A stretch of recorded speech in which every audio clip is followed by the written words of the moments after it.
Upaya mediasi antara Lisa Mariana dan mantan Gubernur Jawa Barat, Ridwan Kamil, menemui jalan buntu.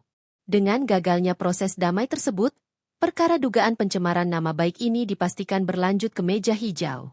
Kegagalan mediasi ini tampaknya menjadi pukulan telak bagi Lisa Mariana. Ia tak kuasa menahan emosinya dan meluapkan seluruh kekecewaannya di media sosial sambil menangis dan teriak. "Gua dicurangin, gua nggak apa-apa. Gue nggak apa-apa. Gua nggak minta apa-apa. Gua pakai baju oranye juga nggak apa-apa," kata Lisa Mariana dalam video yang muncul di Instagram @gosip_danu pada Rabu, 24 September 2025. Lisa Mariana merasa dirinya terhormat walaupun harus menanggung risiko. Sebab ini menjadi bukti bahwa dirinya berjuang untuk CA, anak yang disebutnya Putri Ridwan Kamil. "Gue terhormat karena gue lagi memperjuangkan hak anak gue saat itu," ujar Lisa Mariana sambil terisak.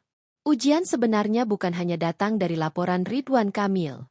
Lisa Mariana juga menjadi sasaran hujatan atas kasusnya.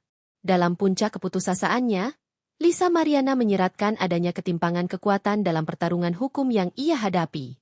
"Salah emang orang miskin lawan orang kaya," ucapnya lirih.